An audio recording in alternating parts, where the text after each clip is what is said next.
मसूद खालिद साहब से, जो पाकिस्तान के लिए मुख्तलिफ साबिक सफ़ीर के तौर पर अपनी खिदमात सर अंजाम देते रहे हैं। आज हमारे साथ मौजूद हैं, उनसे उनका तज्ज़िया जानते हैं। मसूद खालिद साहब, बहुत शुक्रिया, पहले तो आपने मेरे प्रोग्राम के लिए वक़्त निकाला। मसूद खालिद साहब, सवाल यही है कि अब मुज़ाकरात ऐसा लगता है कि कहीं बहुत पीछे की बात हो गई है। इस वक़्त जो बात हो रही है, वो ये हो रही है कि सीज़फायर जो है, उसमें तौसीह हो रही होगी या नहीं? जी, शुक्रिया। देखिए, ज़ाहिर बात है कि ये सवालात ऐसे हैं कि जिनका एकदम कोई हम तज्ज़िया ही कर सकते हैं, इंटेलिजेंट गेस कर सकते हैं, लेकिन इसका कोई हतमी जवाब नहीं है। हुँ, जिस हुँ, तरह के बयानात अभी वॉशिंगटन से आ रहे हैं, उससे तो ये लगता है कि बड़ी हार्ड पोज़ीशन है अमेरिका की। और हुँ, मुझे ये नहीं समझ आती कि 12 घंटे के अंदर क्या वैसे डेवलपमेंट कोई भी हो सकती है कि 12 घंटे के अंदर ऐसी क्या डेवलपमेंट होगी, जबकि ईरान ने भी ये कहा है कि वो अपना वफ़्द जो है इस्लामाबाद नहीं भेज रहा। और अभी वहाँ से भी वॉशिंगटन से भी जो उनका वफ़्द आना था वो अभी चला नहीं है, वो भी ऑन होल्ड है। तो कहने का मतलब है कि इस 12 घंटे में अगर कोई डेवलपमेंट ऐसी हो जाए कि प्रेज़िडेंट ट्रम्प साहब मसलन 1-2 कॉन्फिडेंस बिल्डिंग मेजर्स अनाउंस कर दें, मसलन ये कहें कि हम शिप जो है वो छोड़ रहे हैं, जो ईरान का हमने हुँ। कब्ज़ा किया है, क्योंकि उसके अंदर रिपोर्ट्स ये आई हैं कि उसमें क्रू तो अपनी जगह पर है, उसमें कुछ फैमिलीज़ भी हैं क्रू की। जी, तो मतलब जी। ये उन्होंने कहा है कि वो शिप छोड़ें और उसका अमला जो है हमारे हवाले करें। तो इस किस्म के अगर बयानात हो और उसके बाद ये कहा जाए कि अभी सीज़ फायर जो है हम एक्सटेंड कर रहे हैं, अमेरिका ये ऐलान करे, तो ये कॉन्फिडेंस बिल्डिंग मेजर्स होंगे। और इससे ये है कि ईरान जो है अपनी सोच को जो है वो रिव्यू कर सकता है और मुज़ाकरात के लिए जो है इसमें रज़ामंदी ज़ाहिर कर सकता है। तो अभी नहीं, तो मसूद जिसको साहब, कहते हैं। ये तवक्को रखी जानी चाहिए है कि ट्रम्प इंतज़ामिया या खुद ट्रम्प ऐसा कोई फ़ैसला कर सकते हैं, क्योंकि ट्रम्प हमें बहुत ज़्यादा कॉन्फिडेंट, इनफैक्ट बहुत ओवर कॉन्फिडेंट दिखाई देते हैं, और अभी भी वो मुसलसल ये कह रहे हैं कि मुज़ाकरात हो रहे होंगे और मुज़ाकरात में हमारा ही पलड़ा भारी है। नहीं, मुज़ाकरात तो उस वक़्त होंगे ना जब दोनों वफ़ूद यहाँ होंगे। अगर हुँ, हुँ, मुज़ाकरात किसके साथ करेंगे? अगर ईरानी वफ़द ही नहीं आ हुँ, रहा तो मुज़ाकरात किसके साथ होंगे? यही तो। तो मेरा मतलब है कि जंग तो कोई सॉल्यूशन पहले भी नहीं था और अभी भी नहीं है, और अब तो जंग ये कि सैचुरेशन जो है वो स्टार्ट हो गई है। हुँ, थकन है हुँ, दोनों साइड पर। जंग ना वो चाहते हैं, ना जंग ये चाहते हैं। ये पोस्चरिंग है, ब्लस्टर है, जो और प्रेज़िडेंट ट्रम्प का तो ये स्टाइल है कि आपको पता है कि वो मतलब ये कि थ्रेट्स देते हैं, वार्निंग्स देते हैं और उसके बाद यू टर्न भी लेते हैं। तो हमें क्या पता कि आइंदा 12 घंटे में कोई ऐसा यू टर्न हो जाए अमेरिका की तरफ से, जो ईरान को ये मजबूर हुँ, कर दे कि वो भी अपनी जो पोज़ीशन है उसको रिव्यू करे। तो कहने का मतलब है कि ये वो टैक्टिक्स हैं जो कि वो शुरू से इस्तेमाल करते हैं और करते आए हैं, तो इसमें तो मुझे तो कोई इतना ताज्जुब नहीं होता। लेकिन मैं हुँ, अभी हुँ। भी कॉशियसली ऑप्टिमिस्टिक हूँ कि इतना इतना प्रेशर है इंटरनेशनल, अमेरिका के ऊपर भी और ईरान के ऊपर भी, उनके अपने पार्टनर्स का, इत्तेहादियों का प्रेशर है। दुनिया ये देख रही है कि अगर ये वॉर दोबारा छिड़ जाए तो ईरान तो फिर रेज़िस्ट करेगा। ईरान तो अपनी पूरी यानी कि जितनी हिम्मत होगी उससे लड़ेगा वो, और उन्होंने हुँ। कहा भी है। लेकिन बात ये है कि इससे नुकसान तो होगा, ईरान का भी होगा नुकसान और अमेरिका का भी नुकसान हो सकता है। लेकिन ये कि इसका कोई फ़ायदा फिर भी नहीं होगा, आउटकम हुँ। कोई नहीं होगी। तो बेहतर यही है कि रैशनैलिटी ये डिमांड करती है कि दोनों फरीक जो हैं de-एस्केलेशन की तरफ जाएँ और बातचीत की तरफ जाएँ। ईरान को भी फ्लेक्सिबिलिटी थोड़ी-सी शो करनी चाहिए, लेकिन तो सर, ईरान का ये मौक़िफ़ इस फ्लेक्सिबिलिटी लिहाज़ से ईरान सही क्यों शो लगता नहीं है। कर रहा है? सर, गुज़ारिश मेरी ये है कि ये फ्लेक्सिबिलिटी जो है, ये ईरान क्यों नहीं दिखा रहा? क्या ये कोई मुज़ाकरात के लिए कोई टेक्नीक इस्तेमाल कर रहा है? या आपको लगता है कि नहीं, वाक़ई जो बात उसकी जानिब से नहीं, कही गई दोनों है कि दोनों जो एक। जी, दोनों साइड जो हैं वो प्रेशर टैक्टिक्स तो इस्तेमाल कर रही हैं, ईरान भी कर रहा है, लेकिन अच्छा। बात ये है कि ईरान को आप धमकी दे रहे हैं, वो कहते हैं हुँ, आप हुँ, हमारी जो टर्म्स है उसके ऊपर डील कर लें। तो वो एक हुँ, सॉवरेन कंट्री है, ईरानी वैसे भी बड़े आपको पता है कि प्राउड नेशन है। तो इतनी धमकियों में और में ये कि जी बस ये डील कर लें, ये डील अगर नहीं होगी तो हम दोबारा जंग शुरू कर देंगे और हम तबाही बर्बादी की तरफ फिर जाएँगे ईरान की। तो ज़ाहिर-सी बात है, ईरान कैसे ये अपने उनको भी तो अपने अवाम को जवाब देना है ना। ये सरेंडर तो नहीं कि ज़ाहिर ईरान है, ज़ाहिर है। दिखाना चाहेगा कि वो सरेंडर कर रहा है।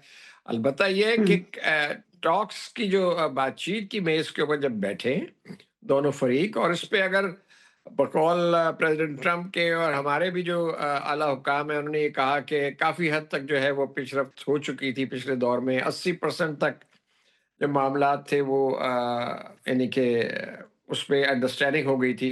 हल हो तो अगर चुके थे तकरीबन। 20% रह गए हैं, तो वो तो इस दौर में जो इस्लामाबाद में होना चाहिए, उस 20% को रैप अप करें और उसके बाद कोई हुँ। मुआहिदा करें, कोई ब्रॉड फ्रेमवर्क पे एग्रीमेंट लाएँ और बातचीत का उसमें यानी कि उसमें तो सब दोनों फरीकों का जो है वो भला है और वो डी-एस्केलेशन हो बिल्कुल। जाएगी, फिर सीज़फायर जो है परमानेंट टाइप की हो जाएगी और उसके बाद दोबारा बातचीत में अपना बैठ जाएँ और जो हुँ, निटी-ग्रिटी है, डिटेल्स हैं, वो तय करें। हुँ।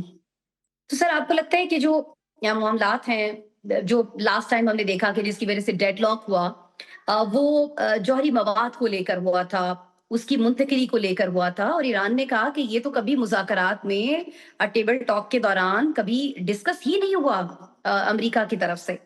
तो फिर सर अब की दफ़ा जब अमेरिका ये मुतालिबा लेकर आएगा, तो आपको लगता है कि कुछ ऐसी शराइत इसके अलावा भी ऐसी हैं जो ईरान को दोबारा से मुज़ाकरात की मेज़ से उठा सकती हैं?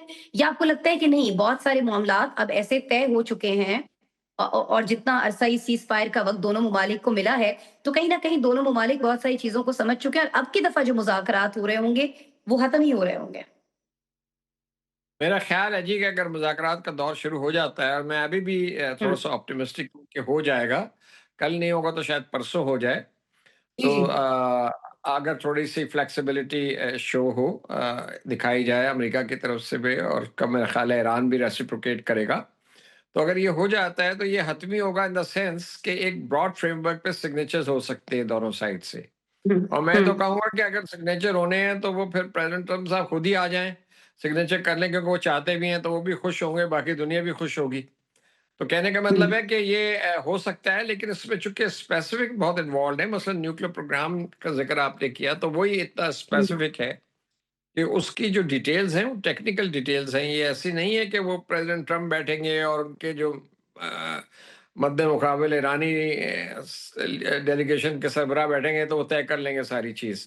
देखिए ना इसमें हुँ, तो इंटरनेशनल एटॉमिक एनर्जी एजेंसी भी इन्वॉल्व्ड होगी और ये तो बिल्कुल सही है कि ये तो ईरान का राइट है as a member of non proliferation treaty to keep certain amount of enriched uranium for the civilian purposes. वो शायद हुँ। 3.67% के इस तरह है, 4% से कम है मेरा ख्याल है। तो वो ठीक, ईरान रख सकता है, ये उसको राइट है, उसका हक है।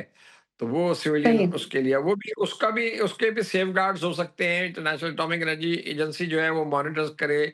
और जब देखिए जब जेसीओपीए हुआ था, जब ये साइन हुआ था उसमें 2-3 साल ईरान ने बड़ी इजाज़त दी थी इंटरनेशनल एटॉमिक एनर्जी एजेंसी के इंस्पेक्टर्स को। वो आते थे जी, और जी, ईरान बिल्कुल। का सारा प्रोग्राम देखते थे। तो ईरान ने बड़ा ताउन किया। वो तो जब ये इन्होंने स्क्रैप कर दिया ट्रम्प साहब ने आके वो मुआहिदा जो हुआ था, उसके बाद ईरान ने फिर ये यानी कि जो है एनरिचमेंट की तरफ गया। तो कहने का मतलब है कि वो बिल्कुल सर, रोल आप तो वजह उनका भी फरमा रहे हैं। बनता है अच्छा ना। आपने अपनी गुफ्तगू के दौरान ईरान के ताउन की बात की। बहुत सारे लोग ये कह रहे हैं कि जो ईरानी हुकूमत है, अब वो अभी भी ताउन करने के लिए तैयार है, लेकिन कहीं न कहीं पासदाराने इन्किलाब का प्रेशर उनके ऊपर इतना है कि वो ये ताउन कर नहीं पाते। जैसे कि हमने देखा कि पिछले दिनों जब अब्बास इराक़ची साहब ने अबनाए हुर्मुज़ के बंद किए जाने को लेकर, उसके बाद खोले जाने के का बयान दिया, तो बड़ी ज़्यादा तनकीद आई थी पासदाराने इन्किलाब की तरफ से और अभी भी बहुत सारे लोग ये कह रहे हैं कि अगर ईरानी वफ़्द पाकिस्तान पहुँचता है या कहीं भी ये मुज़ाकरात हो रहे होते हैं, तो ऐसा नहीं हो सकता कि वो पासदाराने इन्किलाब को ऑन बोर्ड ना रखे सर। नहीं, मेरा ख़्याल है जो उनके जो आए थे लीडर साहब ग़ालिब साहब, वो खुद हुँ, हुँ। पासदारान के बहुत एक्टिव मेंबर रहे हैं और उनका तो बड़ा रोल है। तो ये नहीं हो सकता कि वो ईरानी डेलीगेशन यहाँ आ रहा है जबकि इतना कुछ स्टेक पे है ईरान के। ऐसी बात नहीं है, ये बहुत ज़्यादा प्रोपेगेंडा भी है कि ईरान देखिए डिफरेंसेस ज़रूर होंगे, ये मैं नहीं कहता है कि डिफरेंसेस नहीं होंगे। हर जी, जी। हर मुल्क के अंदर जो हैं कुछ एलिमेंट्स होते हैं जो नरम रवैया रखते हैं, कुछ हॉकिश होते हैं और ईरान जो है एक यानी कि जो वहाँ गवर्नमेंट है वो एक इनकलाबी हुकूमत है, इनकलाब के बाद वहाँ आई है। वो एक आइडियोलॉजिकल हुकूमत है, ठीक है ना? वो अब एक नज़रियाती बुनियाद पे हुकूमत चला रही है जिस हुँ, तरह हुँ। आपको इल्म है इस चीज़ का। तो वो इस तरह नहीं है कि वो फ़ौरन जो है वो सरेंडर दिखा देंगे और सारी चीज़ जो है वो मान लेंगे। लेकिन मेरा ख़्याल है कि एटमी प्रोग्राम जो है ईरान का, वो तो ईरान कहता है कि हम तो बिल्कुल, अगर देखिए ना, ईरान ने अगर बम बनाना होता तो वो तो उससे से बना लेता। वो तो जो उनके ख़मनाई साहब का फ़तवा था कि ईरान ने बम नहीं बनाना, उन्होंने उसको फ़ॉलो किया। ये तो उसके हुँ, बाद एनरिचमेंट शुरू हुई है ना, जब ट्रम्प साहब ने पहले अपने दौर में उसको स्क्रैप कर दिया, जेएसओपी, वो जो था, जॉइंट कोऑपरेशन प्रोग्राम जो था। हुँ।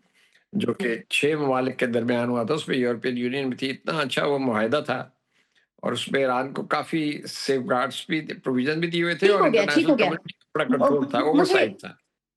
ठीक हो गया। मसूद साहब, अब मुझे ये फरमा दीजिएगा, पहला सवाल जो ज़हनों में था वो ये था कि सीज़ फायर में एक्सटेंशन हो रहा होगा, नहीं हो रहा होगा। अब दूसरा सवाल सीज़ फायर ही से जुड़ा, अगर एक्सटेंशन नहीं होती है, इसकी मुद्दत नहीं बढ़ाई जाती है और मुज़ाकरात भी नहीं होते, तो क्या हो रहा होगा मसूद साहब? तो पर वो जो फ़ौजें तो वहाँ पर हैं अमेरिका की, अमेरिका फिर बॉम्बिंग शुरू कर देगा, यही होगा। हुँ, लेकिन मेरा अपना और ख़्याल ईरान है कि जवाब भी देगा इसका। सीज़ फायर की एक्सटेंशन हो जाएगी। रूस ने भी हुँ, कहा है, चीन ने भी कहा है और ममालिक भी ये कह रहे हैं, कतर का भी बयान मैं देख रहा था। तो एक्सटेंशन मेरा ख़्याल है हो जाएगी। अगर एक्सटेंशन नहीं होगी तो फिर टॉक्स कैसे आगे चलेगी? टॉक्स नहीं चलेगी तो फिर डील कैसे होगी? प्रेज़िडेंट ट्रम्प साहब कह रहे हैं डील करना चाहता हूँ मैं। तो डील कैसे हुँ, होगी? अगर एक वफ़्द ही नहीं होगा, जो एक फ़रीक ही यहाँ मौजूद नहीं होगा, तो डील कैसे हुँ, होगी? हुँ, तो ये हुँ। ज़ाहिर-सी बात है कि वो एक्सटेंशन तो करनी पड़ेगी। इसको मतलब वो आई होप कि अना का मसला नहीं बनाया जाएगा और इसमें फ्लेक्सिबिलिटी शो की जाएगी।